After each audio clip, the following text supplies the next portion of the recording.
तर आज आपण मराठीची वर्णमाला बघणार आहोत। तर मराठी वर्णमालामध्ये एकूण वर्ण आहेत 52। किती वर्ण आहेत?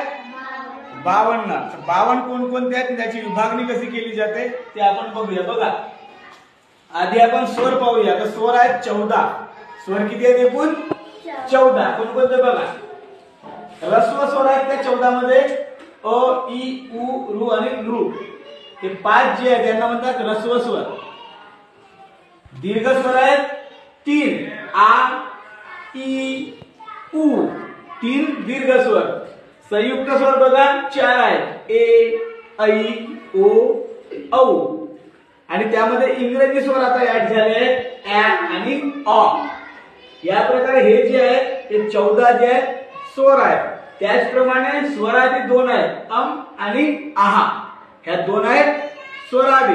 त्याचप्रमाणे हा जो आहा दिसते याला विसर्ग सुद्धा म्हणतात। त्यानंतर आहेत हे व्यंजन बघा, क, ख, च, छ, ट, ठ, द, त, थ, प आणि प यांना म्हणतात कठोर व्यंजन। त्याचप्रमाणे हे 10 आणि हे जे उसमे दिसतात श, श आणि स हे 3 असे 13 जे आहेत त्यांना कठोर व्यंजने म्हणतात। म्हणजे उष्मे आणि हे 10 कठोर व्यंजने। एकूण कठोर व्यंजने किती झाले?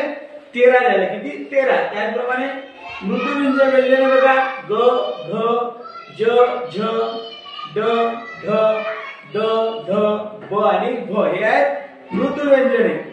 अनुनासिक किती आहेत? 5 आहेत, न, य, न, न आणि म। हे जे दिसतात य, र, ल, व हे आहेत अर्धस्वर। काय? अर्धस्वर। त्याचप्रमाणे संयुक्त व्यंजने 2 आहेत, क्ष आणि ज्ञ।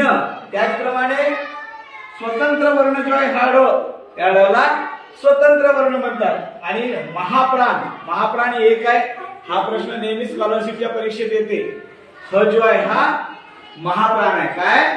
महाप्राण। या बघा, एकूण व्यंजने आहेत 34, स्वर 14, स्वरादी 2, संयुक्त व्यंजने 2, महाप्राण 1 आणि स्वतंत्र वर्ण 1 असे 52 आपले वर्ण आहेत। त्याचप्रकारे बघा, महाप्राण व्यंजने आहेत 14।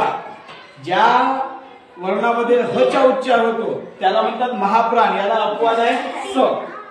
ठीक आहे, म्हणजे स सुद्धा महाप्राण आहे। अल्पप्राण व्यंजने आहेत 20, याला अपवाद आहे च। या ठिकाणी च मध्ये ह चा उच्चार होतो परंतु हा अल्पप्राण आहे। त्यानंतर कठोर व्यंजने आहेत 13 आणि मृदू व्यंजने आहेत 21। या सगळ्या गोष्टी तुम्ही पाठांतरच करून ठेवायच्या।